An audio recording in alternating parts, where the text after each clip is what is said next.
My name is Ayana Brickhouse. My business is Ayana Brickhouse Realtor. The services I provide I'm a real estate agent. I'm an expert, but I'm also their real estate bestie, if you will. Yes, I love that. And now, before we get started, I'd like to know a little bit of a background about yourself. I know you used to be a journalist. Yes. You won an Emmy. Let's go through that history a little bit Yes, and get to know a little absolutely. bit about you. That is very cool. Yes. Tell me about that. So I was a journalist before turned to real estate. So for many years, probably about 16 years, I was in journalism. So I worked at many news organizations, mostly national and international, and that gives me a lot of insight into communications. It's helped me so much in my business. But what I did back then was I was a television producer. So when it came to thinking on the fly, being able to kind of know what to do in breaking news situations or having to have the information that you need, that is that is what I did. And so making sure that I, know every angle, have a plan B, think about how it looks to people who are going to see it on television, and communicating effectively. Those were things that I did. And those are tools that I currently use in my business that I think helps me and gives me a slight edge over people who may not have had that experience. Yeah, that is awesome. Now, talk to me a little bit about your Emmy and how you won that, and Oh, then the yes. transition into being a journalist and then going into real estate. I've won an Emmy. I've also won a Peabody. Like, there are awards that you get basically for your work. At the time, I worked for a news organization where I assisted in. I was the senior planner with regard to election coverage, and so that whole team received Emmys, and I received an Emmy for my work as a senior planning producer. That is so cool. How does it feel to have an Yes. Emmy? Like, not everyone just comes in here and says, it's I have an Emmy. It's amazing. It's even better when you can go to your house and look up and say, "Oh, I did something that was amazing," and I can see Yeah, it and, appreciate the work that I've done to get there. for sure. No, that is definitely something to be proud of. And now talk to me about the transition. Like, was it a smooth transition? Did you have a coach? What made you want to go into real estate? So funny enough, what made me go into it and really made me transition was seeing other journalists actually that I like friends that I knew switch from television to real estate. I had Mm. about three people that I work with, really like four people that I work Yeah. with that like really did a smooth transition, or they told me like this is so easy compared to television. Like in television you're working sometimes 18, 20-hour days, and in real estate you're not necessarily doing that. Yeah. You're not working overnight, you're not doing that thing. So it was kind of like, okay, I'm used to working hard, I'm fine with that. um, Also, like when you're a television producer, you're used to making sure everything looks good, making sure that the angles are right, making sure that, you know, you make everything right for prime time. And Yes. I think that transitions very well to someone who's a listing agent who says, this house has to look great.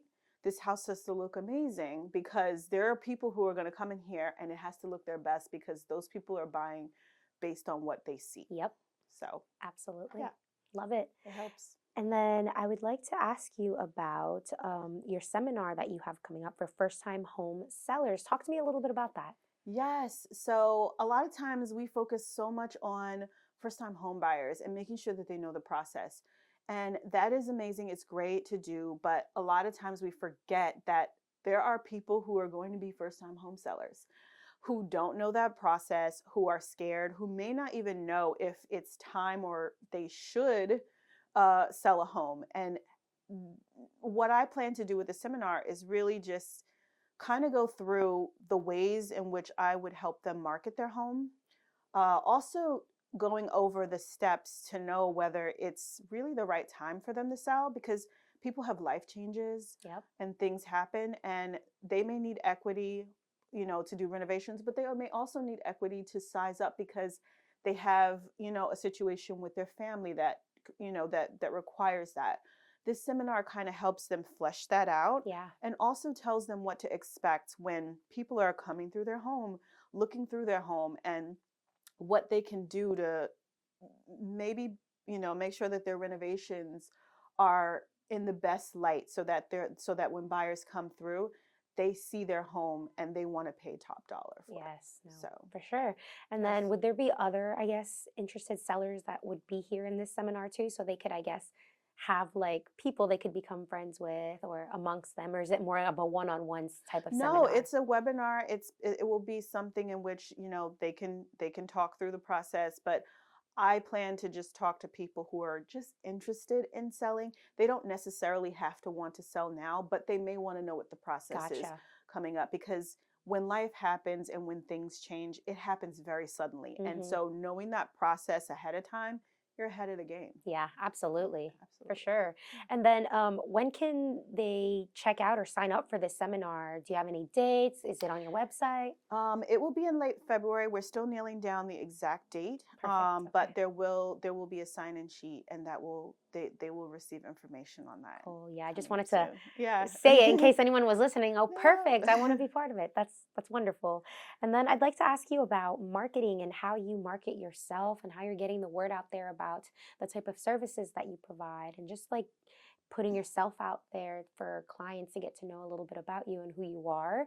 Are you an avid social media user? Yes and no. I feel like I'm getting better at social media. I was not always very good at social media, especially coming from a background where I've always been behind the camera. I'm a pretty anxious person because I'm not used to being in front of the camera and having to sell myself. Yeah. But I would think like what I think I'm pretty good at selling myself on social media, but I also am really good at one-on-one, Yeah. just meeting new In people. person? Yes, meeting new people, having great relationships with friends, and the bulk of my business has been referrals, and also from people who just say, "Hey, she did a great job.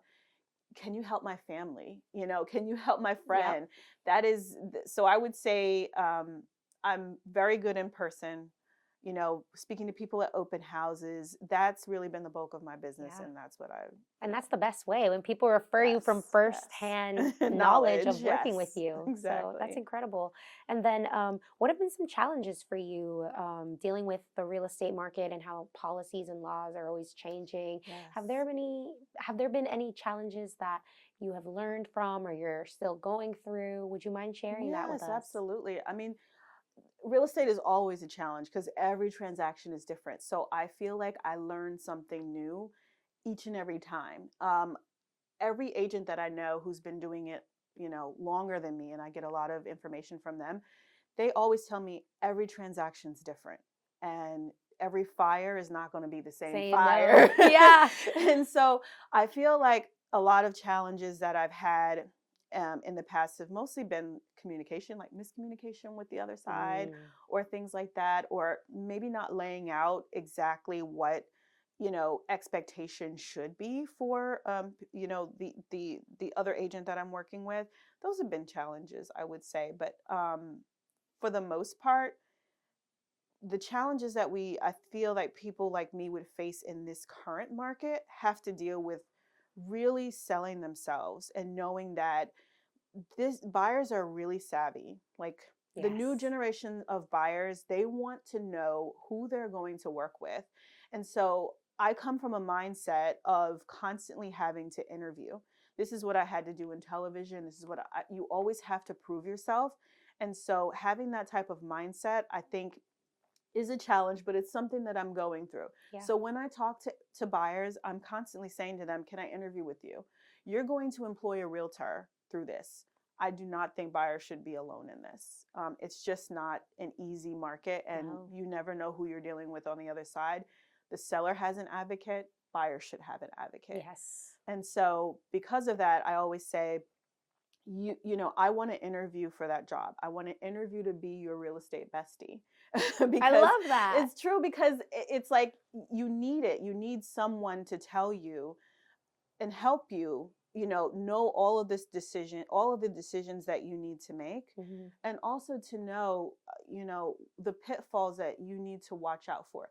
You don't always know that. And Yeah. so this new era people need to get used to having to prove their worth and showing their value to the people that they're working with. For sure, especially with clients being much more savvy. You Yes. better, right? Yes. So much information is available and out there and free, so you better be Exactly. ready for that, right? Yes. And then I would like to ask you, what do you think, in your opinion, are some key character traits or qualities that people should look for when trying to work with a real estate agent?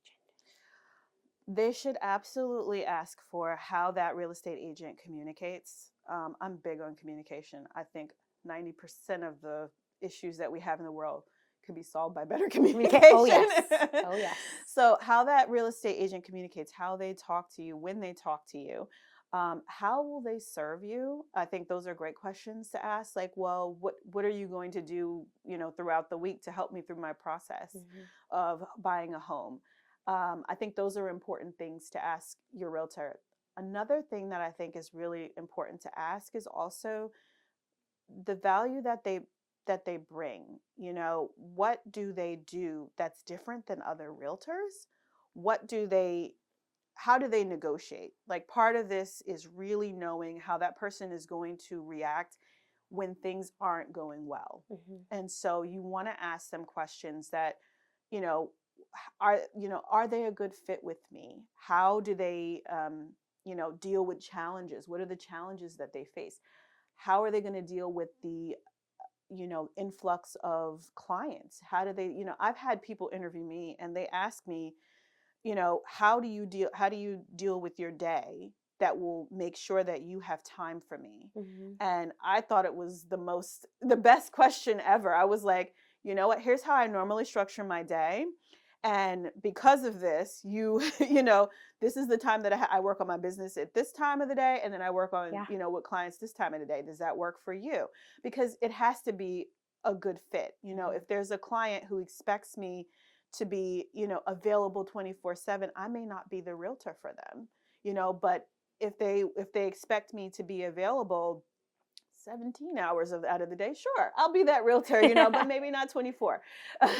But That's fair enough. yeah, but it's just like, just kind of really understanding how that person is going to work for you, what the value that they bring to the table. And also, like, we're in a time now where people are just going to ask you, what is your fee? Like, what, we're in a time where people are going to ask, Yeah. what is your compensation fee? What, that's another important conversation to have, because that person's going to be working for that fee, and you want to know what they're doing For during that sure. time. Yeah. I'd like Yes. to ask you, Yes. flipping the script a little bit back to your history, Yes. what was it like working at CNN and ABC? What was that experience like for you? Oh, it was so fun. So, so my first job was at Good Morning America. My Yeah, first job was just at Good Morning America. No big I deal. know. I worked a lot with an anchor at the time, for the show, and it was amazing. It gave me a lot of information. It really was like, you learn from people that have been doing this for years. You've learned from producers that are doing this for years, but you also realize that you got to jump in there and cultivate a production value for the show yourself. So there were times where they'd say, hey, could you do a show on this type of, lipstick or whatever, with Serena Williams, and I'd be like, oh, that's really Serena, awesome. what? No, it's amazing, Me? right? and, Oh and I my would be God. like, okay, sure, let me figure out how to, set this up. And so, a lot of anxiety, a lot of things that were on your shoulders, but you recognize that, like, it's do or die. Someone's depending on you. You have to be responsible, and you Yeah. have to make sure that you dot your T's and cross your I's. Yes. Yes. I will say, I just want to throw out there, I've been to Good Morning America one time in the morning, and Oh, that was cool. yes. It was, right? I The morning show. Yes, Yes, yes. yes, So yes. just want to throw that out there. That I'm I'm s- cool too, okay? Just kidding. Well, yeah, kind of. What was it like when you won your Emmy Award for being the winning journalist? Like, first of all, what was the piece on? Like, what was there a particular work that so you it had won that Grammy? I just want to know a little bit more because Yeah, so it wasn't a particular piece. I've been nominated for particular pieces, but this particular one was us as a show, and it was during the pandemic. We had launched the show entirely from our homes, and so that my role in that show was basically the only one, the senior planning producer. So it was My job was to work with people in the DC bureau to make sure that we um, planned out, what we were going to do for the election, what we were going to do for the conventions, what we were going to do for coverage of the 2020 election. Yeah. And so I received an award for that. We all received an award, like the Hmm. whole show did, but Wow. my Emmy was particularly, that was particularly, it has it on the side of it, was for my role as a senior planning producer. That is incredible. Okay, this Yes. is so cool, girl. Like, not everybody has an Emmy. That's what I I'm know. saying. I never thought I would talk to someone who won an Emmy, first of all. So Aw. you're my first Emmy Yes. interviewee conversation Yeah, guest. because if I tell you, like, too, like, oh, I was a planning producer, you're like, what's that? A planning producer is just basically someone who, like, outlines, how things are going to go, or like what we should be doing. That sounds Here's the very coverage. important. It is an important job, and it was kind of like I'd say a middle management job, because I did have to help with the team, and Yeah. basically overlook their work, or look Amazing. their work over. Yeah, I love it. Just want to make sure I touch on everything here. Yes. And then I know we talked about communication and how you like to communicate well with your clients.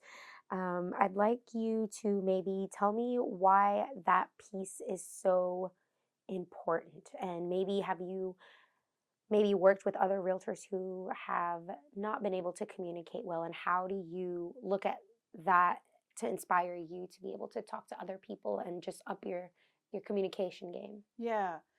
So I think communication, it's key, and part of it is that I try not to take things personal. I do like it's hard, because a lot of times you realize that you know I, I could be very sensitive if someone says something that may strike me, but then I realize that person could be having a bad day. You have no idea what the other side is going through. And sometimes the best thing you can do is give them space and grace for that time Yeah. to kind of say, maybe they didn't mean it that way. Maybe it's just a bad day. Let's just leave it at that. I find half of the time that person probably didn't mean it like that day. They're just probably going through something.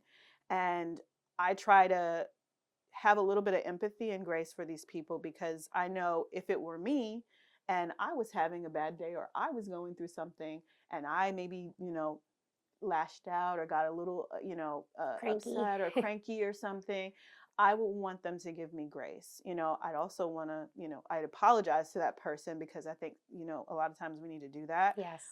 But I also think that it's just important to kind of recognize that we're not all in our own little bubble, that there are other people who also have needs and wants and frustrations as well. And along with communication, like communicating to my clients, this is a one-time transaction. This is a time when, like, it's the biggest, it's the biggest thing, Decision. that the decision that they're going to make in their life. And so I don't take that lightly, because they're trusting me to make sure that I do a good job. Hmm. And it could go south if I'm if I'm not doing the right That's thing. right. Yep. And so communicating effectively, because they're dipping they're dipping into it. Like, they know the lingo of whatever industry they work in. I know the lingo of real estate. I'm helping them to kind of understand how this is supposed to be done, and communicating that effectively. I'm not telling them what to do, because I Yeah. feel sometimes that, as realtors, we can just say, here, this is what you should do. You should definitely do this. It's like, yeah, but why? Why? Yeah. Why are you? So, and I keep that in my head, because I think if I'm the other person and I don't know what this process is like, Hmm. I want to tell me what it is, because I'm a curious person, and that's what I want to know. So those are things that I think, with communication, it's super important. Powerful tool for you. Yeah. Yes, And I think absolutely. that's what makes you stand out, is just being self-aware of that and the power of communication and being able to talk to your clients in a way where you both are on the same page and it doesn't feel like, okay, what did she just say? What does that mean? I don't feel Yes. comfortable asking Right. her because am I going to be stupid? Does she expect me to No, know there that? is no such thing as a stupid question. When I was a journalist, they would actually put me out to go ask questions on the Hill, and I was like, oh my God, or like ask questions to people, and it's like, oh my God, and you're like, you get over it, because you're like, they're just people, just like anybody else. but you also recognize that like you wouldn't know that knowledge if you don't Yep. ask. And so I never think that there's a stupid question. There just isn't, because you don't know, and you Yes. never know what people's knowledge level is, especially in real estate Yeah, when you're buying or selling. for So sure. yeah. And now you've lived in New York, you moved to Georgia and then to DC and then to Virginia. Talk to me a little bit about that. You're a little United Yeah, I States moved around. globetrotter. I moved around. So I grew up in Queens, New York. So that I lived there probably 24 years of my life. Oh, So I'm a native wow. New Yorker, and that I think that's kind of helped me. I lived in the same house that whole entire time, even through college. Even when I worked at Good Morning America, Oh I my lived at God. home with my parents, and it was, especially because New York is really expensive. You gotta Oh, kind of yes. live with your parents. Yes. And so I did, and that, like, living in New York, I think another thing is that you get a sense of like the world there, because it's such a diverse place. You get to Yes. see people who speak different languages, and you learned that you need to communicate effectively, because you could make someone mad here, you could, make someone really happy here with the way you act. So Mm-hmm. New York was like that. After I, working in New York, I then moved to Georgia for a job. I worked at CNN and CNN International at the time, and worked. The headquarters is right there in Atlanta, and so Atlanta is a great city. I love it. Amazing. I met my husband there. Yay. Yes, and I met my husband there, and it was just it's a really good city. So I know, like, a big move. I moved by myself with no one down to Atlanta. I had a great roommate, who I knew from a previous internship, and I just basically, I will say, like, spent about 5 years there. So getting to know a different city is cool. Yeah. But the years there, I moved probably 6 times. Whoa. Are you used to it by now? So I understand when my buyers are like, I had to move. Nope, I had this apartment, this apartment, this apartment. Finally bought a house. Yeah. So Settled. yes, and so I understand when people move and they have to kind of. They know you know the I struggle, the know the challenges struggle. that come with Yes, it. I know the struggle and the challenges that come with moving, and then moving to Virginia or in DC. I was in corporate housing for a little bit, so knowing that change was interesting, Mm-hmm. and then just kind of getting to know, like, okay, DC's not my speed. It's a little too city for me. Reminds me a little too much of New York. Home, yeah. And then I was like, okay, well, let me go check out Virginia. And so Virginia felt like a nice mix in between Atlanta and New York. And so I was like, what, let me check Virginia out. So I understood it. I also I love driving around different neighborhoods and finding out, like, the different, I don't know, different quirks about each Yeah. neighborhood. It's important. It's funny, and I guess that's probably why I'm in real estate, because I drive all the time and see these Yeah, things. there's a lot of traffic here, but driving, yeah, Yeah. you know how it goes, right? Yes. And then how do you stay motivated and inspired in your work as a real estate agent, and what keeps you passionate about the industry? Ooh, that's a good one. So I stay inspired when a lot of times people think that once you're done with the transaction, it's over. I am inspired to follow those people afterwards.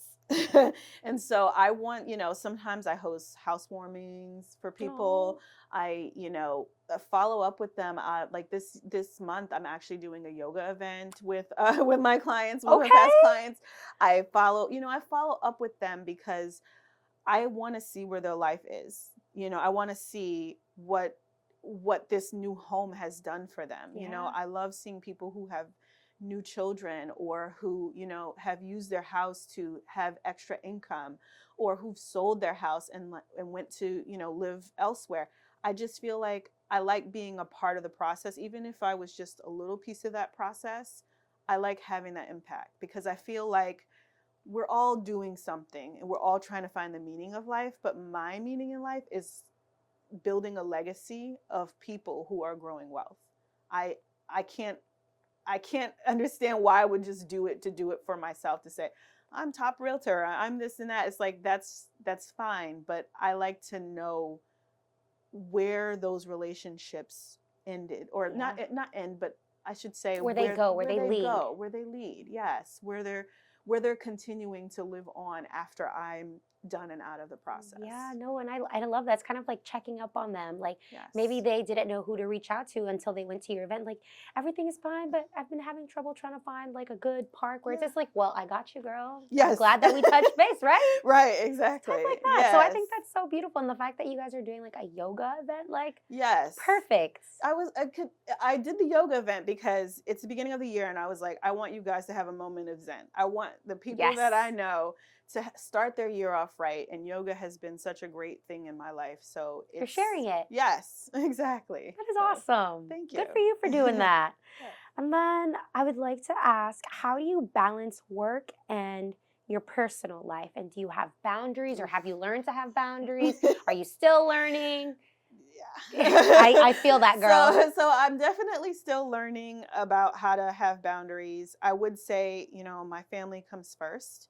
My husband, my mom, my kids, they come first for me. They're definitely, you know, a big part of why I do this. Yeah. But I have to also recognize that, I have clients and they want me to be available and that kind of thing. So if I have an appointment with my kids, there's a lot of times I'll have to say, okay, what appointment can I miss? What appointment can I not miss? What are the things that are important for my client Yes. and that I can miss and maybe have, another colleague help them with, or, kind of push a little bit and say, well, maybe we could do it a different day or whatever. What are the things that are time sensitive that I need to just kind of jump on that can wait, and part of that is you won't know that until you're in the business. Like I've been doing this 5 years. So, after a while you start to know, okay, that doesn't need to be done today. That can be done tomorrow. And that'll be first thing on my list. But, that just knowing that. It also communicating to the buyer, hey, I understand we're going to get this done. I'll work on it overnight, or we'll work on it in the morning, but trust me, it'll get done, and also just effectively, again, communicating expectations before we even go there. This is how I'm going to communicate with you. If I do not communicate at XYZ time, I will get back to you quickly, but here's, I don't let a day go. I try not to let a day go where, I don't answer a text message or a phone call or an email. It's like you have to kind of build that in. So time blocking is really important, and it is part of what I do, but we're all works in progress. Yeah, too. for sure. And you weren't joking when you said that a big piece of you and communicating is communication, because throughout this whole podcast there's this thread of communication and how important it is to you. And sometimes we can lack that, or we're not self-aware. So again, I just want to say, like, you're doing great with that, and I think that's definitely something that makes you stand out, because sometimes we can struggle a little bit with that, like whether it's on the other end or ourselves, and the fact that you're just so self-aware about it is so cool. I'm like that sometimes too. I try to be self-aware about it. So maybe other people are listening who are realtors or in another industry. Communication is super important. Yes. I've had an incident with a realtor previously, who helped me buy, and I didn't feel like she communicated that well, and so I was like, this could be done better. Yeah. I now know that they could. And you learn from that, right? Exactly. You take notes, like, okay, maybe have I done that in the past? I'm gonna make sure I don't going forward, or I've never done that. I don't want to do that. Right. Right? So that's important. And then what are the most common mistakes sellers make when trying to sell their homes? And how have you helped them avoid those mistakes? If you could give us some tips. Mistakes that sellers make. There are, there's pretty few, but a lot of my sellers listen to me. Overpricing is definitely a one that I see very often. There's there's a slight disconnect sometimes between what the seller wants and needs and what the buyers are willing to pay. And so a lot of times what I help them do is I go through the show me. I give them statistics. I say, in your area, this is what, homes are going for. Let me show you. I'll bring out an iPad. I want you to see what the homes in the neighborhood are going for and the condition that they're in. So I think a lot of times sellers, they need to kind of see why, why a home is priced higher than theirs, or Hmm. why that house, maybe went for much less, or whatever the case may be. It's outlining that. The second thing I see a lot of times is not staging. We often forget that we're competing against other people. Hmm. And if you're competing with people who may want a new build, new builds are always staged. A new construction home is always staged. You want people to also recognize the spatial awareness, how a house can function, and to visualize themselves in that home. Yes. Staging helps you do that. So I feel like that's a very common thing, is not staging. And it may not be in everyone's budget to do that, Hmm. but it's necessary. Yeah. Another thing I often see is not using professional photography. Photography can go a long way. You have to get people in the door. You have to cast a wide net when you're trying to get buyers in this type of market. Yeah. And so having the right foot forward, the right photos, the right marketing is crucial. You only have one shot, to quote Eminem. But like, you only literally have like one shot to get out there and get a buyer's attention before they move on, scroll to the next thing. Yep. And so you want them to stop and say, wow, this house is great, or this is a great price, or this is, Or I want to go see this yeah, I house. want to see this house. You're trying to pull them in. And Hmm. so professional photography and staging is just super key. So those are like the top three, I would say. I love it. No, those Yeah. are some good tips. Yes. Thank you. And then, is there anything that I have missed that perhaps maybe you would like to share with the listeners, whether it's in regards about yourself, your industry, your business, anything at all? You have the floor. Okay. I think what's, one of the quotes that I kind of live by, and I believe this is, this is really important in our industry, is to treat people how you want to be treated. I think sometimes we forget that, you're working with people on the other side, you're working with clients, you want them to really feel like you're bringing them in, and Yes. that you understand their position. Knowing that the listing agent has to deal with a seller who may have unrealistic expectations, or who, may not be as great on the other side, like knowing that um, informs me as well, because it's like, okay, well, they have to deal with the client on their side. I don't know what their client's like, but let me help them out, because we all have a shared common goal here. Yes. We're just trying to get to this, the thing that we need to get to the closing table. Yes. And so I think a lot of times just making sure that we, again, communication. I'm so See, sorry. no, it's okay. I think communication is key to making sure you do that. Um, and also just making sure that my clients, they understand the process too.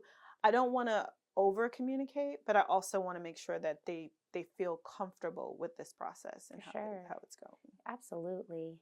And now my final question is, do you have a new, since we're at the beginning of the new year, 2025, Hmm. do you have a new resolution for yourself personally or for your business that you want to just share with us as a goodbye note?